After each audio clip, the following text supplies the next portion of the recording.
This is experiment number 5 from Maharashtra Board 11th Physics, and this experiment is coefficient of static friction. What is the aim of this experiment?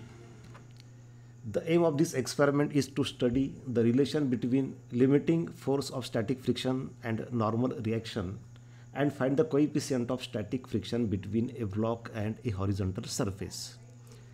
In short, we have to find out coefficient of static friction between a plain horizontal surface and a block. दोन surface मधलं friction आपल्याला काढायचं आहे. आता ते static friction म्हणजे काय असतं आणि कोएफिशियंट ऑफ स्टॅटिक फ्रिक्शन म्हणजे काय असतं, तो थेअरीचा पार्ट जो आहे त्यामध्ये मी डिटेलमध्ये जाणार नाही, कारण तुमचं ते थेअरीमध्ये झालेलं असणार आहे. Now what are the apparatus required for this experiment? First of all, we need a horizontal plane with pulley, then wooden block with a hook, string, weight, box, scale, pan, etc. You will see all these apparatus in this figure.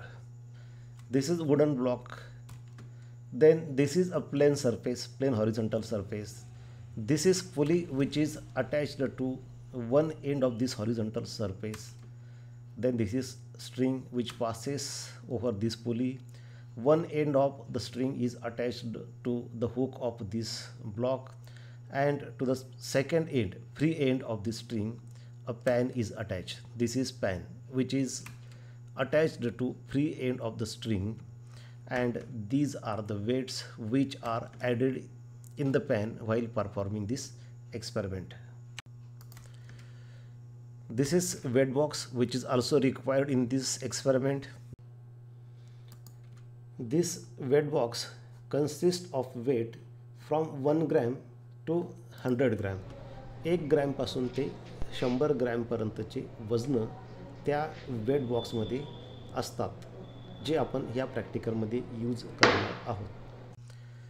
And this small green box you can see, this is a fractional weight box which consists of weights in milligram, that means less than 1 gram, and meter scale. This is a meter scale. So what is the formula used in this experiment? While performing this experiment, the formula used is mu s equal to P upon W. What is mu s? Mu s is coefficient of static friction between this plain surface and this wooden surface, or that surface of a block, lower surface of block which is in contact with this plain surface.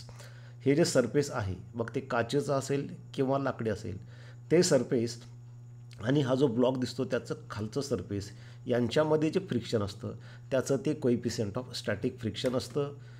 P is effort and W is load. P is effort means this total weight in the pan which is required to just move this block, that is called as effort, and W is a total load. Total load means weight of this block plus weight kept on the block. If some weight is kept on that block, then that total weight of the block plus that weight on that block, that is called as the total load. आता observations काय घ्यायचे आहेत या ठिकाणी बघा. List count of spring balance म्हणजे आपल्याला जो ब्लॉक दिलेला आहे आणि जे पॅन आपण वापरतोय त्याचं वजन मोजण्यासाठी स्प्रिंग बॅलन्स अशा पद्धतीने लागणार आहे. तर ह्या स्प्रिंग बॅलन्सचं लिस्ट काउंट म्हणजे कमीत कमी किती मोजू शकतो, तर जनरली तो 1 ग्रॅमचा असतो. तुम्ही स्प्रिंग बॅलन्स यूज करू शकता किंवा अशा पद्धतीचा. तर आपल्या लॅबमध्ये जो स्प्रिंग बॅलन्स आहे त्याचं लिस्ट काउंट 1 ग्रॅम आहे, आणि म्हणून या ठिकाणी आपण 1 ग्रॅम घेतलं. 0 error of spring balance, generally ते आपण 0 घेतो, ॲडजस्ट करून घेतो. म्हणजे कसं असतं की त्या बॅलन्सला आपण जर किंवा हे बॅलन्स आहे याच्यावर कुठलीही वस्तू ठेवण्याच्या अगोदर त्याचं रीडिंग हे 0 पाहिजे. जर ते 0 नाही, काही दाखवत असेल प्लस मायनस, तर याचा अर्थ त्याच्यामध्ये एरर आहे. परंतु जनरली आपण त्या बॅलन्सचं जे असतं एरर ते 0 असतं, म्हणून या ठिकाणी आपण 0 एरर ऑफ स्प्रिंग बॅलन्स हे 0 घेतलेलं आहे. Mass of the block W 0. तर आपण समजा जो ब्लॉक वापरला आहे त्याचं वजन 60 ग्रॅम वेट, कारण या ठिकाणी तो जो ब्लॉक आहे त्याचं हे वेट हे फोर्स असतं आणि फोर्सचं युनिट हे ग्रॅम वेट असं लिहायचं असतं. तुम्ही नुसतं ग्रॅम लिहिलं तर त्याचा अर्थ ते मास होईल, परंतु या ठिकाणी ते वेट म्हणजे फोर्स आहे म्हणून ग्रॅम वेट. जर तुम्हाला याला डाईनमध्ये आपल्याला माहीत आहे वेट किंवा फोर्सचं युनिट SI युनिट हे न्यूटन असतं आणि CGS युनिट हे डाईन असतं. तुम्ही जर ग्रॅममध्ये म्हणजे CGS सिस्टीममध्ये घेतलं असेल तर त्याला डाईनमध्ये कन्वर्ट करण्यासाठी 980ने मल्टिप्लाय करावं लागेल, किंवा SI सिस्टीममध्ये घेतलं असेल तर 60 ग्रॅमचं किलोग्रॅममध्ये करून मग 9.8ने मल्टिप्लाय करावं लागेल. पण आपण तसं न करता ग्रॅम वेट असंच ठेवलेलं आहे, म्हणजे 980ने मल्टिप्लाय या ठिकाणी केलेलं नाही. आपण जो ब्लॉक घेतो आहे समजा त्याचं वेट हे 60 ग्रॅम आहे, आणि मग आता पुढची जी प्रोसिजर असते त्यापूर्वी मास ऑफ द पॅन, जे आपण पॅन वापरणार आहे त्याचं वेट हे 18 ग्रॅम आहे, परंतु ते आपण वेट म्हणून वापरतो, फोर्स म्हणून वापरतो, म्हणून त्या ठिकाणी 18 ग्रॅम वेट असं आपल्याला लिहायचं आहे. या फिगरमध्ये हा जो वुडन ब्लॉक आपल्याला इथं दिसत आहे, ह्या वुडन ब्लॉकचं मास 60 ग्रॅम आणि ते वेट म्हणून वापरतो म्हणून 60 ग्रॅम वेट आपण लिहिलेलं आहे. आणि इथे ह्या दोऱ्याला इथं ह्या फ्री एंडला जे पॅन अटॅच केलेलं आहे इथे तुम्ही बघू शकता फिगरमध्ये, त्याचं मास 18 ग्रॅम आहे आणि वेट म्हणून लिहिताना 18 ग्रॅम वेट आपण घेतलेलं आहे. नाव see this observation table. We have to take readings as per this observation table. First column is observation number, second is mass on the block W1 gram weight, and second column is total load W equal to W0 plus W1 gram weight. आता यातला पहिला column mass on the block हे काय आहे तर बघा, या फिगरमध्ये हा आपला सेटअप आहे, हे हॉरिझॉन्टल सरफेस आहे, त्याच्यावरती हा ब्लॉक ठेवलेला आहे आणि या ब्लॉकचं मास आपण W0 60 ग्रॅम पहिल्यांदाच लिहिलेलं आहे टेबलच्या वर बघा, या ठिकाणी हे इथे आपण लिहिलेलं आहे. आता मास ऑन द ब्लॉक काय आहे तर ह्या ब्लॉकच्या वर सुद्धा आपल्याला काही वजन ठेवावं लागतं प्रॅक्टिकल करताना. समजा 50 ग्रॅम ठेवलं तर ते 50 ग्रॅम आपण इथं लिहिणार, 100 ग्रॅम ठेवलं तर ते 100 लिहिणार, आणि काहीच ठेवलं नाही बघा या फिगरमध्ये दिसतं ब्लॉकवर काहीच ठेवलेलं नाही, तर जेव्हा काहीच नसेल ते 0 असणार, ते आपण या ठिकाणी 0 लिहिणार. आणि मग टोटल लोड म्हणजे काय तर त्या ब्लॉकचं वेट 60 ग्रॅम आणि त्याच्यावर ठेवलेलं इथं जे काय असेल त्या दोघांची ॲडिशन त्या ठिकाणी येईल. आणि त्यानंतर mass in the pan P1 gram weight, ते कसं काढायचं त्याची प्रोसिजर मी तुम्हाला सांगतो. पहिल्या ऑब्झर्वेशनला आपण काय करणार, मास ऑन द ब्लॉक W1 ते 0 ठेवणार, म्हणजे अशा पद्धतीने आपण इथं 0 लिहिलं. म्हणजे या फिगरमध्ये बघा तुम्ही, ह्या ब्लॉकच्या वर आपण काहीच वजन ठेवलेलं नाही म्हणून आपण त्या ठिकाणी हे 0 लिहिलेलं आहे. सेकंड रीडिंग घेताना आपण काय करणार, त्या ब्लॉकवरती 50 ग्रॅम ठेवणार आणि म्हणून आपण इथं 50 ग्रॅम लिहिलं. म्हणजे या फिगरमध्ये बघा, आता यावरती ह्या ब्लॉकच्या वर आपण 50 ग्रॅम त्यावरती ठेवणार, बघा या फिगरमध्ये दिसतं आहे, म्हणजे 50 ग्रॅम आपण त्यावर ठेवलं. अशाच पद्धतीने तिसरं रीडिंग घेताना आपण 100 ग्रॅम ठेवणार, चौथ्या वेळेस 150 ठेवणार आणि पाचव्या वेळेस आपण 200 ग्रॅम, असं 50-50 ग्रॅमनी प्रत्येक रीडिंगला वाढवत जाणार. त्यानंतर सेकंड कॉलममध्ये काय येणार तर टोटल लोड. टोटल म्हणजे काय तर या फिगरमध्ये बघा, ह्या ब्लॉकचं वेट प्लस त्याच्यावर ठेवलेलं वेट दोघांची बेरीज तिथे येणार. तर सुरुवातीला बघा त्याच्यावर 0 आपण ठेवलं आणि ब्लॉकचं 60 होतं, म्हणजे 0 + 60 या ठिकाणी 60 येणार. सेकंड रीडिंगला काय होणार तर ही 50 + 60 110 होणार. अशा पद्धतीने या प्रत्येक रीडिंगमध्ये त्या ब्लॉकचं वेट 60 आपण ॲड केलं तर हा सेकंड कॉलम आपला पूर्ण होईल.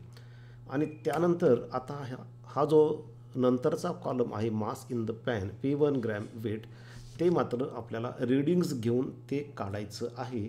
तर ती प्रोसिजर कशी आहे समजावून घ्या. आता सुरुवातीला आपण काय केलं आहे, त्या ब्लॉकवरती 0 ठेवलेलं आहे. आता मास इन द पॅन म्हणजे ते असं मास आहे पॅनमध्ये टाकावं लागलेलं की त्या मासला, त्या वेटला तो ब्लॉक जस्ट मूव्ह होतो.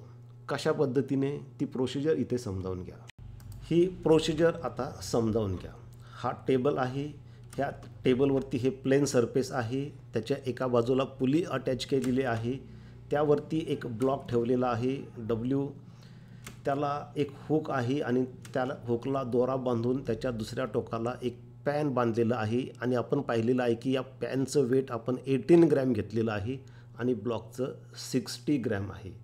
आता प्रोसिजर काय आहे तर ह्या पॅनमध्ये असं वेट टाकायचं आहे की ते वेट टाकल्यानंतर हा ब्लॉक जस्ट मूव्ह झाला पाहिजे. जस्ट मूव्ह झाला पाहिजे याचा अर्थ खूप फास्ट मोशन नाही झाली पाहिजे. आणि हे वेट जे पाहिजे ते मिनिमम पाहिजे. म्हणजे कसं, आता ते रीडिंग्स घेतल्यानंतर ती प्रोसिजर तुमच्या लक्षात येईल. समजा आपण 10 ग्रॅम वेट ह्या पॅनमध्ये टाकलं आणि वेट ॲड करताना एकदम हळूच ॲड करायचं, जेणेकरून या ठिकाणी त्याला जर्क बसणार नाही. त्यामुळे एकदम हळू वेट ॲड करायचं. 10 ग्रॅम टाकलं, ह्या ब्लॉकची मोशन होते का बघायचं. मोशन होत नाही म्हणजे बघा 10 ग्रॅम नो मोशन, म्हणजे 10 ग्रॅमला त्या ठिकाणी त्या ब्लॉकची मोशन झालेली नाही. म्हणजे याचा अर्थ सरळ आहे की 10 ग्रॅमपेक्षा कमी वजन टाकलं तर मोशन होणार नाही. 10 ग्रॅमपेक्षा जास्तच टाकावं लागेल.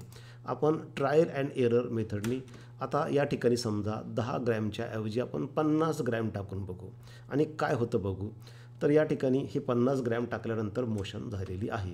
म्हणजे इथं आता आपल्या एक लक्षात आलेलं आहे की 10 ग्रॅमला मोशन होत नाही आणि 50 ग्रॅमला मोशन होते. मग आता हे 50 ग्रॅम ते तर टेबलमध्ये लिहायचं का तर नाही. आपल्याला काय पाहिजे, minimum weight for which the block just moves. म्हणजे 10ला होत नाही आणि 50ला होते. म्हणजे आपलं रीडिंग 10 आणि 50च्या मध्ये आहे. तर 50ला होते, 50पेक्षा जास्त होणारच. पण 50पेक्षा कमीला होते का तर 50पेक्षा कमी, जे कमीत कमी वेळ मिळेल ते आपल्याला घ्यायचं आहे. त्यामुळे आपण आता 10 ग्रॅमपेक्षा कमी टाकणार नाही आणि 50पेक्षा जास्त टाकणार नाही. तर आपण काय करू, 50 काढून घेऊ आणि 50च्या ऐवजी 40 टाकून बघू. आता 40 टाकल्यानंतर सुद्धा मोशन होते. म्हणजे याचा अर्थ 10 ग्रॅमला मोशन होत नाही आणि 40 ग्रॅमला होते. म्हणजे आपलं रीडिंग 10 आणि 40च्या मध्ये आहे. 40पेक्षा जास्तला होणारच, पण 40पेक्षा कमी आपल्याला त्याला होत असेल तर ते रीडिंग आपल्याला पाहिजे, कमीत कमी पाहिजे. म्हणजे इथं सरळ आहे पाहता. 10 ग्रॅमला नो मोशन आणि 40 ग्रॅमला मोशन होते. म्हणजे आपलं रीडिंग 10 आणि 40च्या मध्ये आहे. 40पेक्षा अजून कमी जर आपल्याला आलं तर ते आपल्याला हवं आहे. आपल्याला कमीत कमी पाहिजे की ज्या वेटला मोशन होते. मग 40च्या ऐवजी आपण 30 ग्रॅम टाकून बघू. 30 ग्रॅमला मोशन होते का तर बघा 30 ग्रॅम टाकल्यानंतर सुद्धा मोशन होते. म्हणजे 10 ग्रॅमला होत नाही, म्हणजे 10 ग्रॅमपेक्षा कमी टाकून उपयोग नाही. 30 ग्रॅमला होते, 30पेक्षा जास्त टाकल्यानंतर होणारच, पण 30पेक्षा कमीला होते का ते आपल्याला चेक करायचं आहे. आपल्याला काय पाहिजे की minimum weight for which the block just moves. मग 30 ग्रॅमच्या ऐवजी आपण काय करू, 20 ग्रॅम टाकून बघू. मग 20 ग्रॅमला मोशन होते का बघा तर मोशन होत नाही. म्हणजे पहा आता या ठिकाणी काय झालं, ही रेंज आपल्याला मिळाली. 20 ग्रॅमला मोशन होत नाही, म्हणजे 20पेक्षा कमी टाकलं 10ला त्याला होणार नाही, 19ला सुद्धा होणार नाही. आणि 30 ग्रॅमला होते, म्हणजे 30पेक्षा जास्त टाकल्यावर होते, 30ला होते, पण 20ला होत नाही. म्हणजे आपलं रीडिंग 20 आणि 30च्या मध्ये आहे. मग 30पेक्षा ते अजून कमी असू शकतं, 29, 28, ते आपल्याला चेक करायचं आहे. ते मिनिमम आपल्याला पाहिजे. मग आपण काय करू, 30च्या ऐवजी 20 आपण टाकून बघू, 25 टाकून बघू. हे 20 टाकलं, 20ला होत नाही आपण पाहिलं या ठिकाणी. हे 20 आणि 5 25 हे आपण टाकलं. 25 टाकल्यानंतर मोशन होते. म्हणजे आता ही रेंज आपल्याला कमी करत जायची अशा पद्धतीने. आता 20 आणि 25, 20ला होत नाही, 25ला होते. मग 25पेक्षा सुद्धा अजून त्याच्यामध्ये 4 रीडिंग आहेत, 21, 22, 23, 24. त्यापैकी कुठल्या एखाद्याला होत असेल तर ते मिनिमम आपल्याला पाहिजे. 25ला होते, मग 25पेक्षा आपण अजून कमी रीडिंग घेऊन बघू. समजा 20 आणि हे 2 22 टाकलं आपण. 22ला मोशन होत नाही, 22ला होत नाही, 25ला होते. मग 24ला चेक करा, 24ला होते. म्हणजे 22 ग्रॅमला होत नाही आणि बघा 24 ग्रॅमला मोशन होते. पण त्याच्यामध्ये एक रीडिंग आहे 23. 23ला जर झाली तर ते आपलं रीडिंग असणार आहे, कारण 23पेक्षा कमी 22ला होत नाही. आणि 23ला जर नाही झाली तर मग 24 हे आपलं फायनल रीडिंग असणार आहे. म्हणून आपण काय करू, हे 2 ग्रॅम काढून घेऊ आणि हे 1 ग्रॅम आपण टाकलं 23 आणि बघा 23ला मोशन होते. आता हे मिनिमम झालं, कारण 23पेक्षा कमी किती आहे 22. 22ला आधीच आपण चेक केलेलं आहे मोशन होत नाही, 23ला होते. 23पेक्षा जास्तला होते 24, 25, 26, पण मिनिमम हे 23 आहे ज्याला मोशन होते, त्याच्यापेक्षा कमी नाही. म्हणून हे झालं आपलं limiting force of static friction आणि ते झालं एफर्ट. आणि ते आपल्याला टेबलमध्ये इथे हे बघा, इथे ते रीडिंग 23 लिहायचं आहे. This is minimum weight for which the block just moves. This is the weight added in the pan. हे पॅनमध्ये टाकलेलं वजन आहे.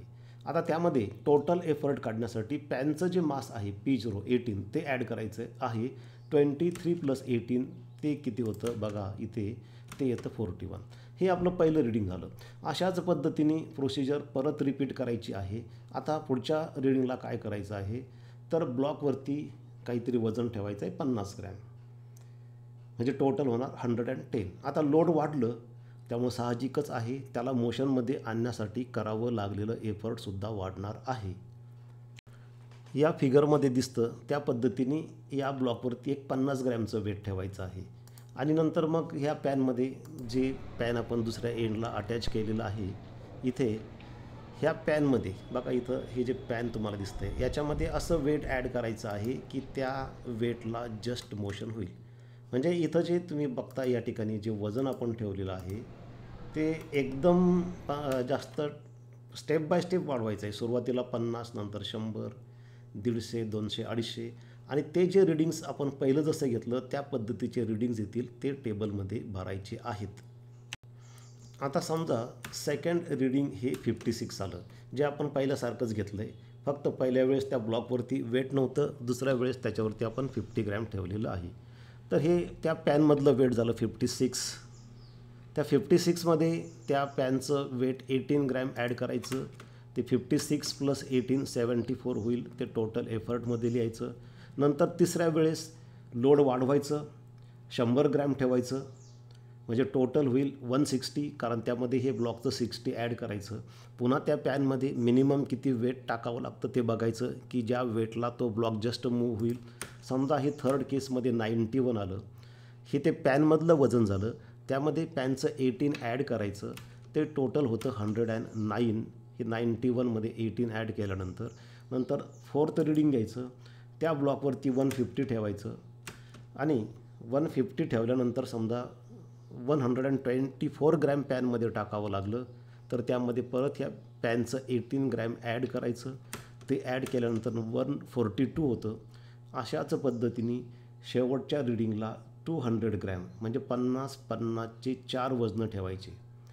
आणि मग त्या पॅनमध्ये किती टाकावं लागतं, पहिल्यासारखीच प्रोसिजर आहे की हे 159 टाकावं लागतं.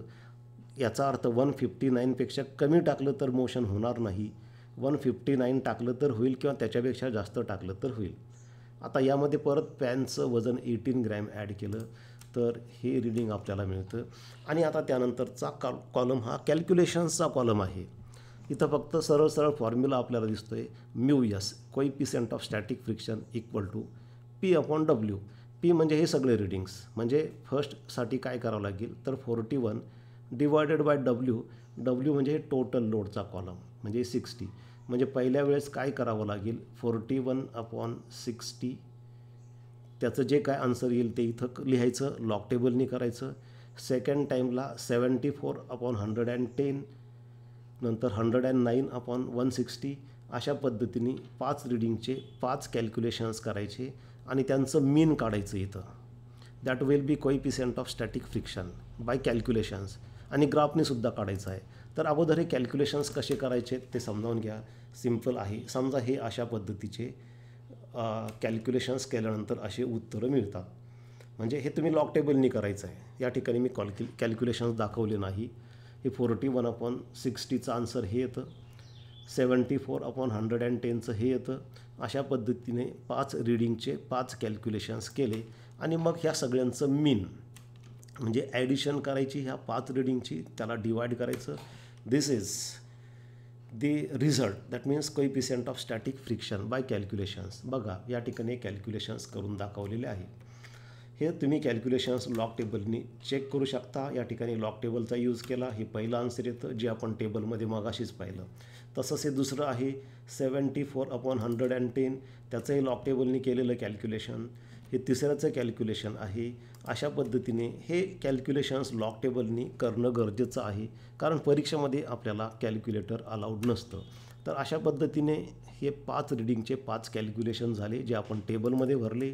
आणि त्यानंतर त्या सगळ्यांचं मीन म्हणजे काय करायचं, हे 5 रिडिंग जे आलेत त्यांची ॲडिशन करायची, त्याला डिवाइड बाय 5 करायचं आणि शेवटी हे मीन तुम्हाला मिळतं. This is coefficient of static friction by calculations.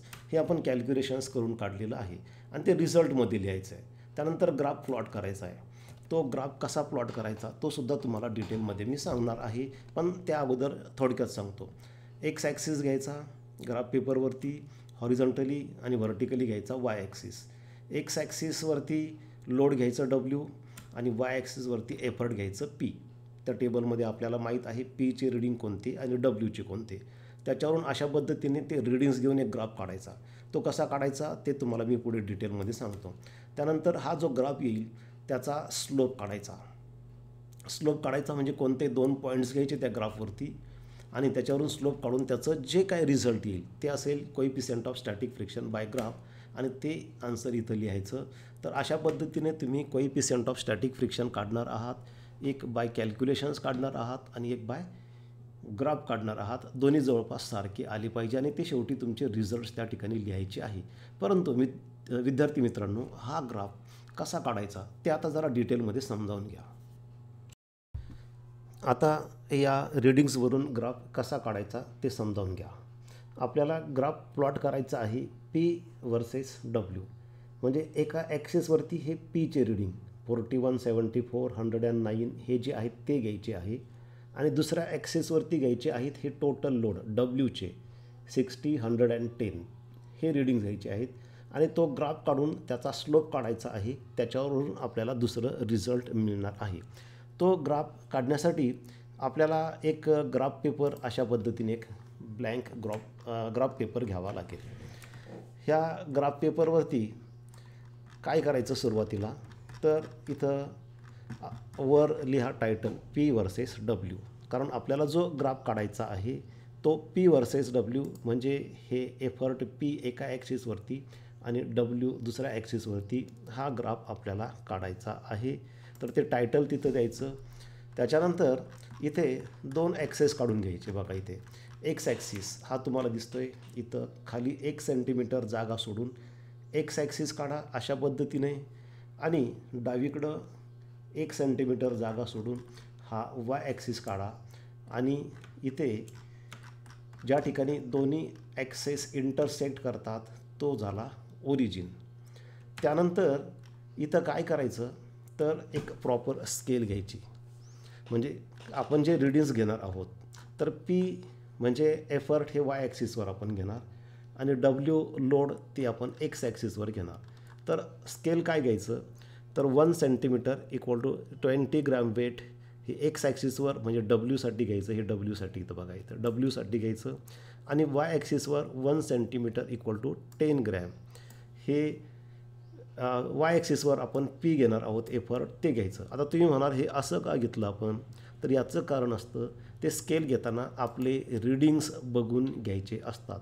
आपले रिडिंग्स जर तुम्ही बघाल तर पीचं मॅक्झिमम रिडिंग आहे 177 इथं दिसतं आहे आणि डब्ल्यूचं मॅक्झिमम रिडिंग आहे 260.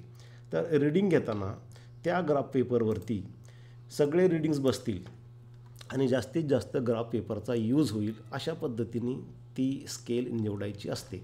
बघा या ठिकाणी तुमच्या लक्षात येईल आपण हे स्केल घेतलं आहे. एक्स ॲक्सिसला 1 सेंटीमीटर इक्वल टू 20 ग्रॅम आणि वाय ॲक्सिसला 1 सेंटीमीटर इक्वल टू 10 ग्रॅम आणि एक्स ॲक्सिसवर आपण काय घेणार आहोत तर डब्ल्यू लोड. म्हणून या ठिकाणी असं हे जे डब्ल्यू लिहायचं इकडं ॲरो दाखवायचा आणि वाय ॲक्सिसवरती आपण पीचे रिडिंग्स घेणार आहोत एफर्ट म्हणून इथं पी लिहायचं आणि असा ॲरो दाखवायचा आणि आपण आता जशी स्केल घेतलेली आहे त्याप्रमाणे रिडिंग्स द्यायचे. एक्स ॲक्सिसवर आपण 20 चं प्रमाण घेतलं आहे, 20 ग्रॅम वेटची स्केल घेतली आणि वाय ॲक्सिसला 10ची घेतली.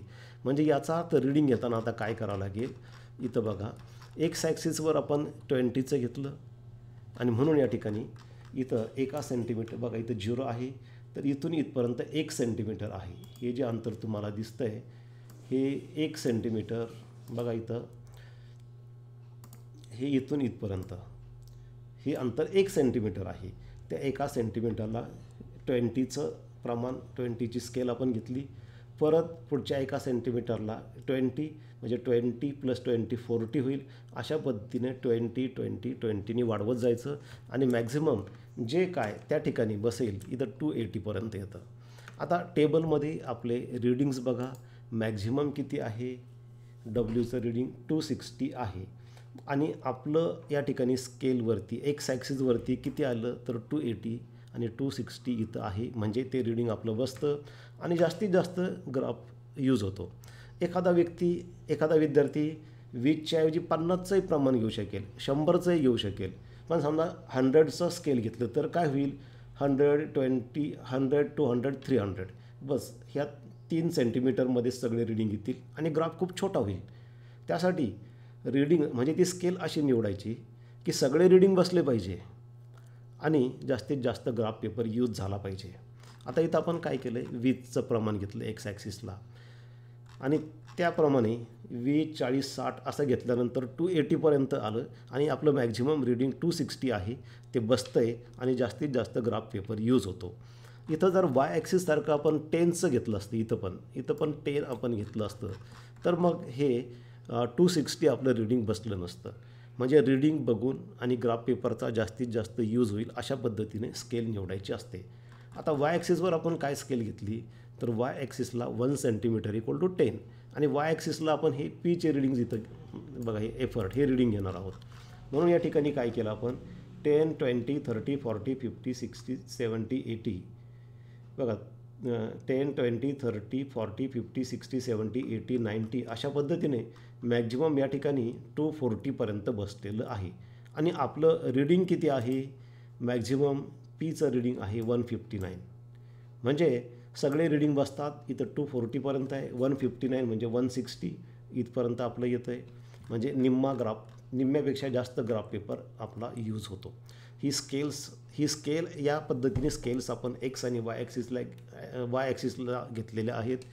त्यानंतर आता त्या रीडिंगप्रमाणे पॉईंट्स द्यायचे आहेत. म्हणजे कसं की बघा आता या ठिकाणी पहिलं रीडिंग बघा, पहिलं रीडिंग डब्ल्यूची व्हॅल्यू 60 आहे आणि पीची व्हॅल्यू 41 आहे. तर ग्राफ पेपरवरती बघायचं 60चं रीडिंग कुठं येतं एक्स ॲक्सिसवर आणि वाय ॲक्सिसवर 41 कुठं येतं. तर ते बघा या ठिकाणी 60 एक्स ॲक्सिसला 60 म्हणजे ही 60ची लाईन आहे. बघा झूम करून पाहिल्यानंतर ही 60ची लाईन आहे. म्हणजे या 60च्या लाईनवरती कुठंतरी पॉईंट तो आपला येणार आहे. तो इथं येतो. इथं का आला, कारण त्याला पीची व्हॅल्यू वाय ॲक्सिसवर इथं 41 आहे. आता या ठिकाणी कसं आहे माहिती आहे का, आपण 10चं स्केल घेतलं आहे म्हणजे इथं 40 आणि इथं 50 10चा फरक आहे 1 सेंटीमीटरमध्ये आणि 1 सेंटीमीटरमध्ये रेषासुद्धा 10च आहे. 10 रेषाबरोबर 10 gram weight, 10 divisions = 10 gram weight म्हणजे 1 डिव्हिजन = 1 ग्रॅम वेट. त्यामुळं एका लाईनची व्हॅल्यू एका लाईनची व्हॅल्यू 1 झाली म्हणजे 40च्या नंतर 41 42 43 44 45 तर आपलं रीडिंग 41 आहे. म्हणून इथं 40च्या वर एक रेषा आणि खाली 60 आहे. अशा हे पहिलं रीडिंग आपलं जे आहे 60 बघा इथे हे 60 आणि हे 60 आणि 41. तर तो पहिला पॉईंट तिथं पेन्सिलने पॉईंट द्यायचा ग्राफ पेपरवरती, त्याला असं एनसर्कल करायचं म्हणजे तो पटकन आपल्याला जेव्हा आपण तो ग्राफ प्लॉट करू, जो काय कर्व येईल किंवा लाईन येईल ते जेव्हा आपण सगळे पॉईंट्स जोडू तेव्हा ते पॉईंट्स आपल्याला पटकन दिसले पाहिजे. म्हणून जो आपला ग्राफवर पॉईंट येतो तिथं पॉईंट द्यायचा, शार्प पेन्सिल वापरायची आणि त्या पॉईंटला एनसर्कल करायचं म्हणजे थोडंसं छोटंसं गोल करायचं. हे पहिलं रीडिंग झालं आपलं, पहिला पॉईंट झाला. अशाच पद्धतीने बाकीचे सगळे पॉईंट्स द्यायचे. बघा इथं सगळे पॉईंट्स दिलेले आहेत, तुम्ही चेक करा. इथं हा पहिला पॉईंट आहे, दुसरा पॉईंट आहे. तर दुसरं रीडिंग किती आहे बघा आपण या ठिकाणी चेक करू.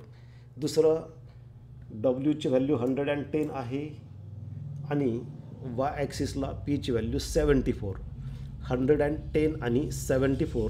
तर त्या पद्धतीने बघा दुसरा पॉईंट घेताना इथं हे 100 आहे बघा, हे 100 आणि हे 120 आहे. तर याच्यामध्ये बरोबर इथं 110 येतं, कारण इथं कसं एका सेंटीमीटरला 20 हे प्रमाण आपण घेतलेलं आहे. म्हणजे एका लाईनची व्हॅल्यू 2 येते. म्हणजे 100 नंतर जसं इथं वाय ॲक्सिसला एका लाईनची व्हॅल्यू 1 येते, कारण तिथं एका सेंटीमीटरला 10चं प्रमाण होतं. इथं मात्र 20चं प्रमाण असल्यामुळे एका सेंटीमीटरला 2 येतं. म्हणजे 100च्या नंतर एक रेषा म्हणजे 102, 104, 106, 108 आणि 110 म्हणजे 5 रेषा.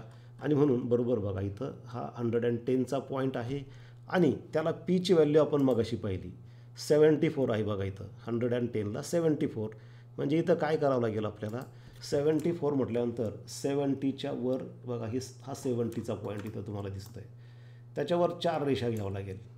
तर ह्या 4 रेषा आपण इथं घेतल्या आणि इकडं एक्स ॲक्सिसला 110 म्हणजे हा पॉईंट आला. अशाच पद्धतीने तुम्ही तिसराही पॉईंट द्यायचा रीडिंग बघून, तो इथं येतो. चौथा पॉईंट द्यायचा, हे 1 2 3 हा 4 आणि हे 5 बघा, इथे हे 5 पॉईंट आहेत. इथं हा पहिला पॉईंट आहे, इथं पहिला पॉईंट आहे, हा दुसरा आहे, हा तिसरा, हा चौथा आणि हा 5वा पॉईंट आहे. आता हे सगळे पॉईंट्स आपल्याला जॉईन करायचे आहे. हे पॉईंट्स जॉईन करताना कंपल्सरी हा ओरिजिन जॉईन झाला पाहिजे आणि मग हे सगळे पॉईंट्स स्केलचा यूज करून जोडायचे. आता त्यामध्ये ॲव्हरेज डिस्ट्रिब्युशन मेथड यूज करायची, कारण सगळे पॉईंट्स एका लाईनवरती येतील याची गॅरंटी नाही. त्यामुळे एखादा दुसरा पॉईंट सुटला तर सुटू द्यायचा. परंतु ॲव्हरेज डिस्ट्रिब्युशन मेथडमध्ये कसं असतं, समजा 2 पॉईंट सुटत असतील तर दोन्ही एका बाजूला नाही सुटले पाहिजे. एक पॉईंट समजा एका बाजूला तर दुसरा दुसऱ्या बाजूला, अशा पद्धतीने ते ॲव्हरेज म्हणजे जास्तीत जास्त पॉईंट्स जॉईन करण्याचा प्रयत्न करायचा किंवा त्या पॉईंटच्या जवळून जास्तीत जास्त जवळून ती लाईन नेण्याचा प्रयत्न करायचा. अशा पद्धतीने हे आपण सगळे पॉईंट जोडले. ह्या बघा इथं तुम्ही बघू शकता, हे सगळे पॉईंट्स अशा पद्धतीने जोडलेले आहेत आपण. यामध्ये काही पॉईंट्स कदाचित सुटतील, एखादा दुसरा सुटू शकतो. तुमचे रीडिंग जसे असतील त्या पद्धतीने तुम्ही ग्राफ काढा, कारण हे रीडिंग्ज इथले आणि तुमचे सारखे नसतील, वेगळे असतील तर ग्राफ किंवा हे पॉईंट्स थोडेसे वेगळे येऊ शकतात. यानंतर याचा स्लोप काढायचा आहे. स्लोप काढण्यासाठी काय करायचं, त्या लाईनवरती कोणतेही 2 पॉईंट्स तुमच्या चॉईसने निवडा. आता पॉईंट निवडताना कोणतेही 2 त्या लाईनवरतीच घ्यायचे. तुम्ही जे 5 पॉईंट घेतलेले आहेत त्यापैकी एखादा घेतला तरी चालतो किंवा ते सोडून घ्यायचे. आता त्या 5 पैकी एखादा पॉईंट जर त्या लाईनच्या बाहेर गेलेला असेल तर तो घ्यायचा नाही.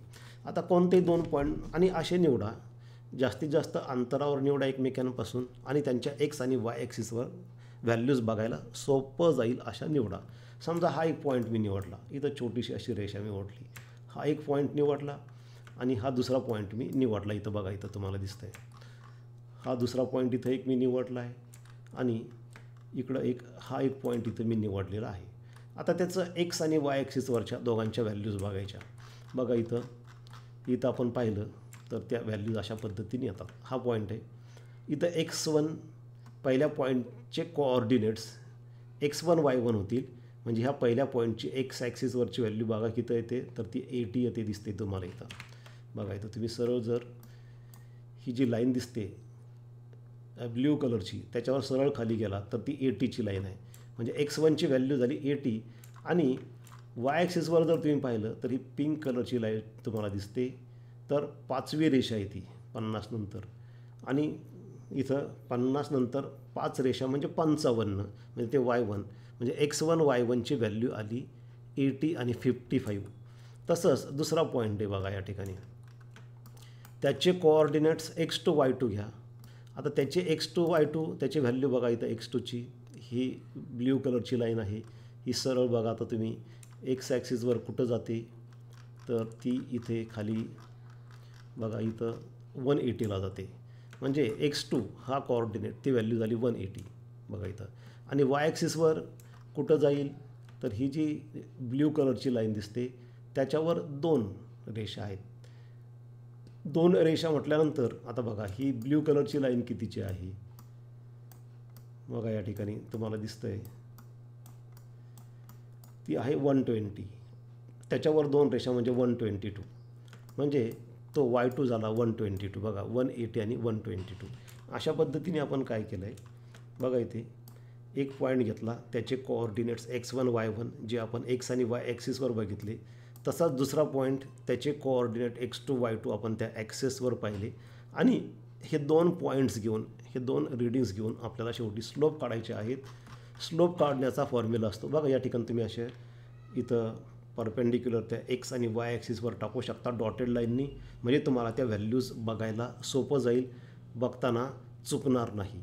आता हे x1 y1 आलेल्या व्हॅल्यूज लक्षात ठेवा, 80 आणि 55, 180 आणि 122, आणि त्याच्यावरून कॅल्क्युलेशन्स करून आपल्याला शेवटी कोइफिशियंट ऑफ स्टॅटिक फ्रिक्शनची व्हॅल्यू बाय ग्राफ काढायची आहे. ते कॅल्क्युलेशन्स पण बघा कसे आहेत. आता शेवटी ग्राफचे कॅल्क्युलेशन्स कसे करायचे ते बघा.